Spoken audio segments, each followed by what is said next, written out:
Hello, I'm Andrew Himelick with the Feierabend Association for Music Education, and this is a collection of videos explaining first steps in music, preschool and beyond, specifically for teaching elementary music, where we want the students to be tuneful, beatful, and artful. And these videos are going over the 8-part workout that you will find in the teacher's manual. Before we get to our last section, I do want to kind of just talk about the workout in general. If you follow all 8 parts as suggested in the teacher's manual, normally they take about 45 minutes to 50 minutes to go through all 8 activities. It is possible that you teach in a situation where you don't have that length of time. You only see the students 25 minutes or 30 minutes. So the question is, what do you focus on?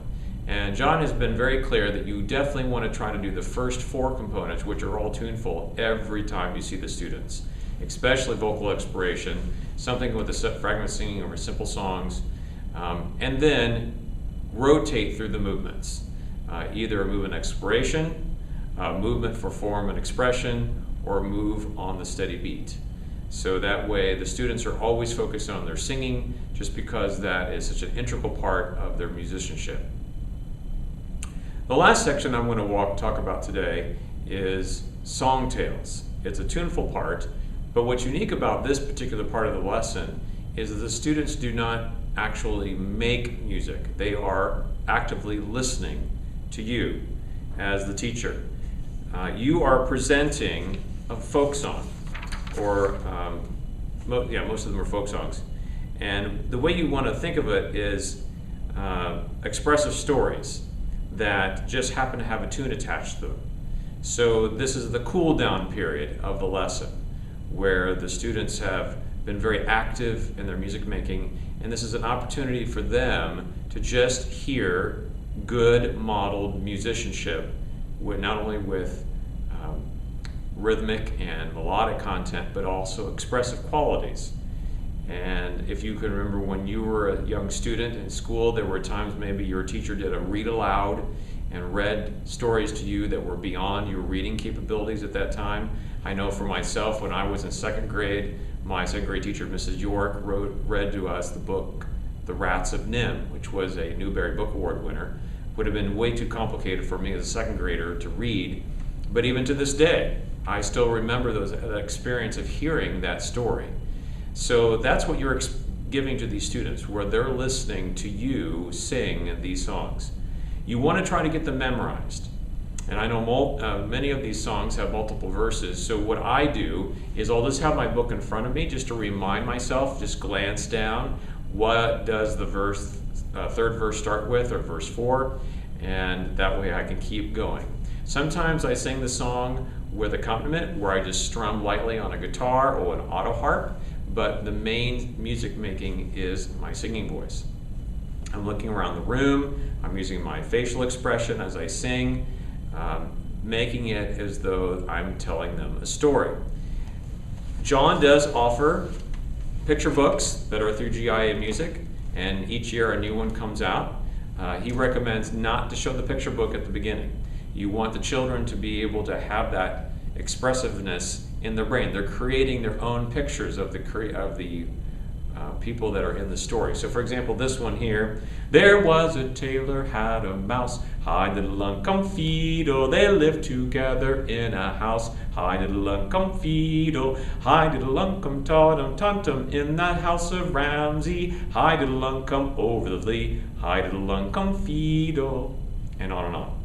And so telling the expressive story of this one about a tailor and a mouse and what happens to the mouse and so forth. And after the 2nd or 3rd listening of that song, I would then show the children an idea of what someone might illustrate for these pictures. And I go a little bit in the history of the song and where it come from. Not a whole lot, but I think it's good for them to understand the foundation of where some of these songs come. So again, the Songtales is where you're being expressive with your students, and they're just listening to you. One last thing I want to mention is that when John put these song collections together, he did it more for an ethnomusicologist standpoint. It was a collection of songs used for specific pedagogical reasons. And as time has gone on, it has been found that some of the music, some of the selections that are in this book have some unfortunate histories about them. And so John just assumed a lot of teachers would be doing their due diligence of finding what songs would be appropriate for their students. But has been decided that a revised version, and I'm making these videos in the fall of 2020, that a revised book of this has just come out where some of those songs that might be considered not appropriate for young children, not because of actually what's on the level, on the surface, but the back meaning or history of the song, those have been removed. And other songs have been supplemented in its place. If you already own this book, you can go on the GIA website and you can download for free the supplement of the songs that have been replaced by the ones that have been removed. My understanding is the same process is going to be happening soon to the collection of songs in conversational solfege. I hope these videos have been helpful for you, and I'm happy to be emailed if you have other questions. My big recommendation for you, if you enjoy this possible approach of teaching your children, that you would search and look out for possible organization, closer knit groups of Feierabend or FAME teachers in your area. There are chapters around the country to take a certification course, to take maybe a workshop at a state convention, and of course to learn more on the Feierabend website and also on the Feierabend Fundamentals Facebook page.